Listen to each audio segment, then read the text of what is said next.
On September 2nd, 2025, Charlie Kirk did a speaking engagement at Visalia First Church in California. This indoor event drew 2,000 people, and around 60 law enforcement officials monitored Charlie's movements to and from the church, even deploying a drone to secure surrounding rooftops. On April 8th, 2025, Charlie Kirk did a campus event at Illinois State University, where more than a dozen campus police officers patrolled the 700-person crowd, and more officers watched cameras trained on nearby buildings from an operations center. The same month, University of Wyoming Police assigned about 15 officers to an indoor Charlie Kirk appearance. By contrast, Charlie's outdoor event at the Utah Valley University on September 10th, 2025 had 3,000 people at the event and only 6 campus police officers. Several students have told us today they were surprised there was no security checkpoint. Anyone could show up to campus and walk right into the event. Not having many security is kind of weird to me, especially on a college campus. Donald, what kind of a law enforcement or security presence did you see? When I was, coming through the doors of the campus, I didn't see any security. I thought there would be a security checkpoint, maybe a bag check. Ryan DeVries is among those still questioning the security plan for Charlie Kirk's event. He says he wondered in the moment if anyone was guarding the rooftops. I didn't see anybody. There were no metal detectors, no bag check, and event goers said they paid for tickets, but no one checked their tickets upon entry. This is highly unusual for an event of this scale, but especially unusual given the circumstances. Counter-protesters and agitators show up to all his events, and leading up to this campus event, there was even a Change.org petition with almost 1,000 signatures from people who wanted the event to be shut down. This alone should have guaranteed tighter security, but unfortunately, that wasn't the case. Was this gross negligence, or was Charlie Kirk left vulnerable deliberately? Hello everyone, if you're a new viewer, welcome. If you're a returning viewer, welcome back. If this is your second, third, or fourth time watching one of my videos and you are not yet subscribed, we already go together. Okay, make it official and hit that subscribe button. Before we get into today's video, I want to mention that this video is sponsored by me. This shirt that I'm wearing is a part of my collection. It's actually one of the most popular shirts right now. I'm wearing a medium, and this shirt comes in men's and women's sizes. I also have other designs that are popular, like this one and this one. I have shirts, sweaters, hoodies, phone cases, mugs, bags, stickers, and more. So be sure to check out my merch. It is one of the ways that you can support me and the work that I do. Now, let's get into today's video. There are a number of things that I want to talk about in this video. There have been rumors circulating online that the company who constructed the memorial at the UVU campus was owned by Tyler Robinson's father, so I will go over that information. I also have some more interesting information about Hunter Kozak that has gone overlooked, and I want to talk about the suspect security measures that were taken that day. As I mentioned in the intro, at Charlie's events leading up to this, the security measures were way more robust, and those events had less people than the UVU event. Why the discrepancy? I've seen baby formula be more protected than Charlie Kirk was that day. Tyler Bowyer, the chief operating officer at TPUSA, had this to say about the security measures. We've received thousands and thousands of threats. Charlie never complained about them or lived in fear. Our security detail, working with authorities, has thwarted dozens of serious threats, but he would never give up. He stared evil in the eye and tried to win them over. A Twitter user then responded, "Obviously that's true, so how the f was TPUSA security so lax that they missed a shooter on the only building with a clear shot to Charlie? They practically had one rooftop to keep an eye on. Unacceptable." And Tyler tweeted this in response: "The answer to your question is that our team has a drone system for watching perimeter and hard to see places. They were not allowed to use it. Universities and university police departments who are separate from bigger city departments and therefore completely influenced by the university are notorious for shutting down drones and extended security perimeters, particularly with armed guards, because they often complain about militarizing the campus. We use the drone system in every event possible, including at our headquarters, and it would have saved Charlie's life in this instance to overcome the police's decisions on watch and perimeter. We do have a team. We can only do as much as police on campus will allow, and also working with the police or private security in a given venue. We run everything like a military op. All of our people are from that background." Well, There's a few things I want to point out. Number one, TPUSA chose to hold this event outdoors rather than indoors, and outdoor events are obviously more difficult to secure. A spokesperson said Kirk's team chose the outdoor central location. We verified our security posture for the buildings, making sure people aren't on the roofs. Josh Holland is a chief of police at the University of Wyoming, where Kirk spoke at an indoor event in April. He said there were more requirements there for attendees. No bags, no weapons, no signs, anything like that. He says they staffed the event with 15 officers, some campus police and some from a local partner agency, for a crowd of 1,800. This event had tickets, but several people said no one was checking tickets. I didn't have to show any tickets. I didn't know there were tickets going on. Tyler Bowyer said that Charlie Kirk was receiving thousands and thousands of threats per day, and he said that they run these events like a military op. That's not true. So why weren't there even people checking tickets? And we know that enforcing tickets for entry is something that they have enforced in the past, because even Hunter Kozak had one of his tickets revoked in the past when he tried to attend a TPUSA event. So Charlie Kirk, bastion of free speech and the marketplace of ideas, cut off my ticket. In Tyler Bowyer's tweet, he mentions that the TPUSA team didn't have any drones because the campus didn't allow it. Remember this guy, the one who was fidgeting right before Charlie was hit, and people wondered if he was signaling to the shooter. Well, this guy is someone that Charlie Kirk considered a close friend, and his name is Frank Turek. And after the shooting, Frank Turek said this. This was the first one I went to with him. And the reason I was there is because we spent a couple of days prior to that getting ready. He said, hey, why don't you just come to the first event? So we drove in, and as we were driving in, Charlie got some video footage from drones above. This is an hour before it was supposed to start, and there were thousands of people there. And I'm looking at the video footage, and I go, Charlie, I don't like this place. There's too many buildings. But Charlie, knowing that the people wanted to interact, and being brave that as he was, he just kind of shrugged it off. So Tyler from TPUSA says there were no drones because UVU said no. But Frank said that they did have a drone and they used it and they were able to see the crowd on the drone. And he said the crowd was very large and he was able to see this large crowd through the drone.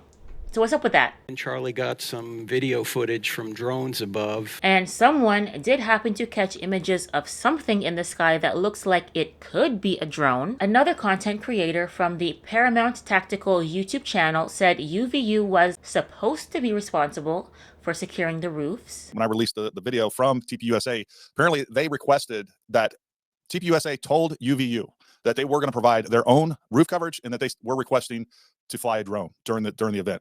UVU turned them down on both and said that university campus police would actually cover the roof, and they did deny them access to actually flying the drone. The last thing on the security measures that I want to point out is where they placed the few security officers that they did have and which areas were and were not blocked off. Now, I mentioned in my last video that the roof where the shooter took the shot from was very accessible and pretty out in the open. This is a clip from Taylor Hansen, a content creator who went to UVU after the shooting and recorded himself walking the same path as the shooter to demonstrate how easy it was to get to the rooftop. All he had to do was walk up these stairs and hop over the railing. Now keep in mind, this fence was put up after the fact, the day of the shooting. This was all free and clear. All Tyler had to do was hop over the railings and make his way to the edge of the building where he had a clear, unobstructed view of Charlie. And what's most notable about this spot is that if anyone else had been walking over there, they would have easily spotted him. And we do know that some people spotted him from the ground. So there's somebody on the roof right there?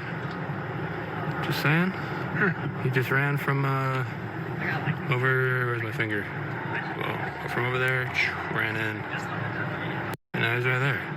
Another viewer sent us this image of a person standing in the exact same spot. Why wasn't security patrolling that particular rooftop walkway? We do know that security had blocked off the other rooftop walkway that was directly behind Charlie. In this footage, we see the caution tape that was set up that day, and here is the guard running after the shot, so we know that there was a security guard standing in that taped off area before the shot. The security guards in that area would have had a clear view of where the shooter was right across the courtyard. And according to the charging documents, Tyler hopped over the railings onto the roof at 12:15 p.m. and Charlie was shot 8 minutes later. Tyler was there for 8 minutes setting up. The security guard right across the courtyard should have been able to see him, but still, Tyler got off his shot and got away. I feel like I've seen this movie before. It's so familiar. Many conspiracy theories have been floating around. Many people think that Tyler is a patsy and that the real culprit was somewhere in the crowd. Now, I disagree with this. I don't think Tyler is a patsy. Not only do I believe he did it, but I also believe that other people knew he was going to do this. And for those of you who are not convinced that the shot didn't come from the crowd, I want you to take a look at this footage. This footage was shot from the rooftop behind Charlie and to the left. And we had it so it's positioned above the tent so it would be in the camera. And made us move. Here is a clip played at 0.25x speed. And we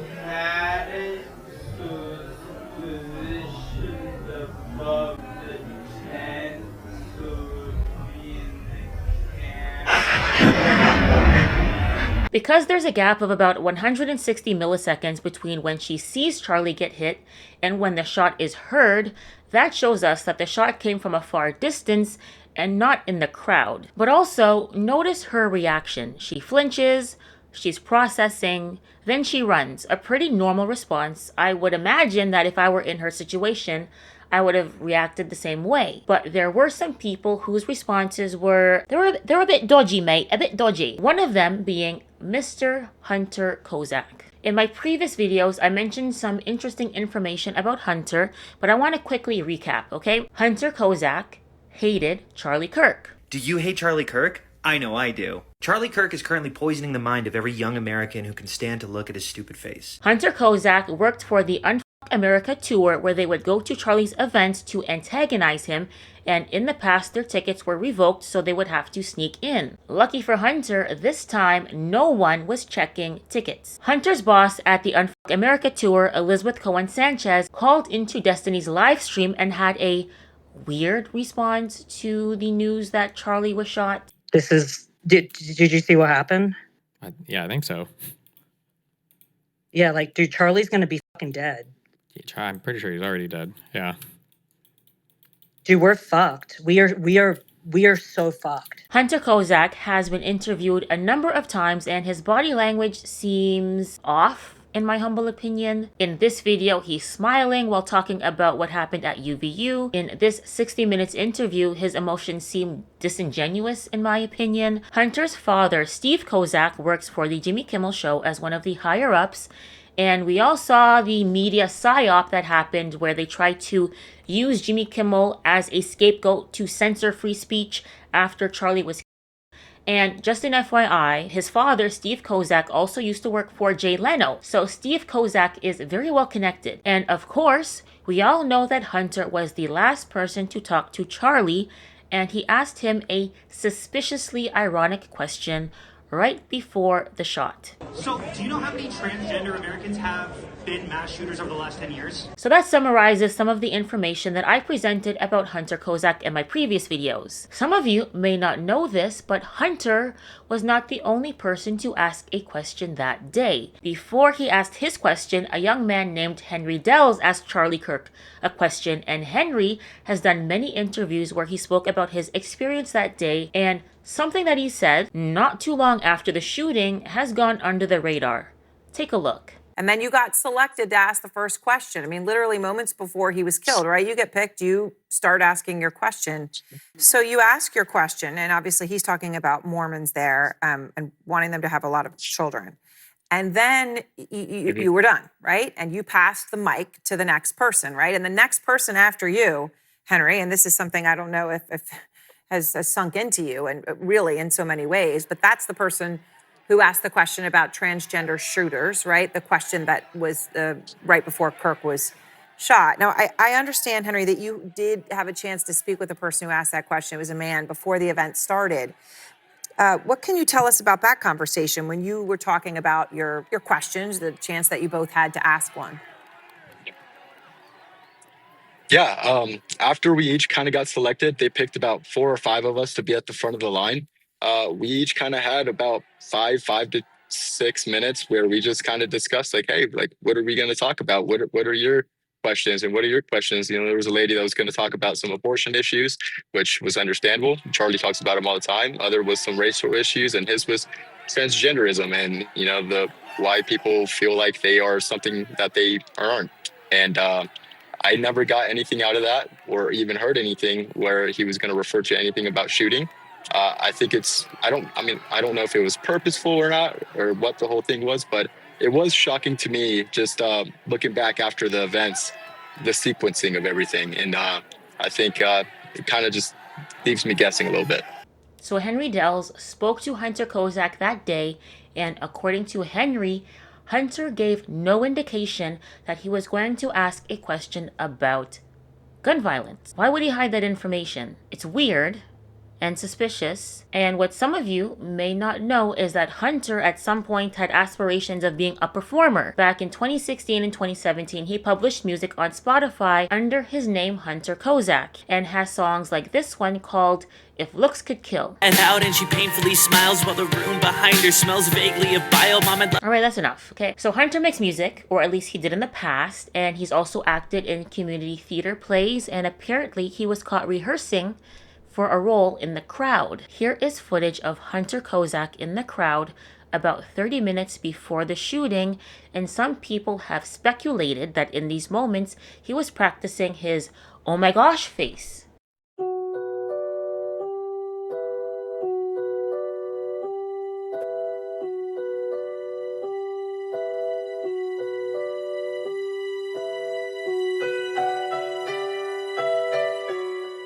Hunter Kozak defended himself and says that he wasn't rehearsing his surprised face. He says someone near him had said something stupid, and this was his reaction, although he never specified what that stupid thing was that was said. So who knows? In my opinion, the way he reacted in that moment was very melodramatic, especially when you compare it to all the interviews he has done since. A few moments later, I have a brother who was in a school shooting, and I was talking about the distinction between these. That, like, for me, it was there wasn't as much fear as I think I would expect, because I recognized immediately, I think I was a lot more logical than I thought I would be in that moment. Another interesting tidbit pertains to Google Trends. For those of you who are not familiar, Google has a trends page where you can look up what terms internet users are searching for currently or have searched for historically. So for instance, you can look to see how many people searched the word snow in Mexico last April, and it will give you the data, and you can see how many people, if any, were searching that word at that particular time. So this is a good litmus test to see what things people are interested in at a particular time in a specific region. With that being said, people have been looking for search terms as it pertains to the Charlie Kirk case, and if you go now on Google Trends, much of the data is gone, but some people have managed to screen record the Google Trend results, and look what this gentleman discovered as it pertains to Hunter Kozak. Our friends in Israel were searching the name Hunter Kozak, or someone with an IP address originating in Israel. We're searching the name Hunter Kozak on 3 August 2025. Again, look at it again. I don't want you to lose it, because I'm going to switch it over to the District of Columbia in a second. I might even switch it to Utah. I don't know if I've done Utah yet, but on August 3, 2025, Hunter Kozak searched with an IP address originating in Israel. Now let's do the District of Columbia. Anyone within our nation's capital curious about this guy? No. Anybody inside the state of Utah curious about this guy? Only after the shooting. Well, that's interesting. Well, there's Washington, D.C. at 11 a.m., the day before the Charlie Kirk shooting. And you'll see here where the news finally broke that it was, in fact, Tyler James Robinson. But notice that. That's weird. That's weird. You guys have heard. Once is happenstance, twice is coincidence, 3 times is enemy action. That's the medical examiner. It is a woman named Dr. Deidre Weiss Amaro, and she blew in from California. She was announced as the new state medical examiner in May of 2024. So I'm interested in learning as much as I can about this medical examiner. I'd like to know more about this medical examiner. You know who else wanted to know more about Dr. Deidre Amaro? It's our friends over there in the state of Israel. But check out this date, June 30th, 2025, a sudden spike in the interest of the head medical examiner of the state of Utah, Dr. Deidre Amaro, emanating from, once again, the state of Israel, for reasons unknown. What about Timpanogos Regional Hospital, the hospital where Charlie Kirk was declared dead? Well, there's pretty much no interest in Timpanogos Regional Hospital in the state of Israel, because why would there be? Except this spike that happened about a month before Charlie Kirk's death. That is very odd. And it was a surgeon from this hospital that told us that Charlie Kirk was a quote-unquote man of steel, and that his body stopped a bullet that would typically just go through everything, and it was an absolute miracle. We don't know yet which surgeon supposedly said that, but here are a few surgeons who work at Timpanogos Regional Hospital. We got Dr. Stephen Nealman, Dr. Robert Patterson, Dr. Lee Peterson, Dr. Lee Trotter, just to name a few. I wonder if anybody was searching for these folks. Stephen Nealman, July 18th, 2025. This was that of our friends on the other side of the planet over there. Very curious about the surgeons in Utah, you'll find out. Robert Patterson, MD, July 23 and 24. I go to the next one, Lee Trotter, someone with an IP address originating in Israel. Looking up surgeon Lee Trotter, near about that same July 20 time period. Are there other surgeons in the area? Yeah, as a matter of fact, there is. There's a guy named Lee Patterson. So I look up Lee Patterson. Somebody with an IP address originating in Israel in the week of July 20, that week on either side of July 20, was very interested in all the people who practice surgery at Timpanogos Regional Hospital in Orem, Utah. Yeah, it's a little interesting. Something else that I want to debunk is the narrative that the company that paved the memorial suspiciously soon after the shooting is owned by Tyler Robinson's father. Now, Tyler Robinson's father does work in construction, but he did not own or does not own the company that did the work. The company that did the work is called Hardscape Utah, and the man who owns the company is named Daniel Morrell. Daniel used to be a realtor, then in January of this year, he registered the construction company, and in less than a year, he got big jobs, including this one at UVU. A lot of people in pretty new positions associated with this whole Charlie Kirk situation, but I digress. That is all I have for this video. If you liked it, please don't forget to hit the like button. If you are not yet subscribed, please don't forget to hit the subscribe button. If you would like to buy some merch, I will have it linked for you guys in the description box down below, as well as the link to my other social media platforms. I do have Patreon. Thank you so much to all of you guys who have been supporting me on Patreon thus far. I am going to start doing Patreon exclusive content. I've been working on some really research intensive videos, and that's why it's taking me longer to put out these YouTube videos, because I've been doing some other research for other videos that I want to do on Patreon. So just bear with me. If you like this video and you would like to see 2 more like it, I will have 2 more videos for you in the end cards. I will see you guys next time. Take care. Bye.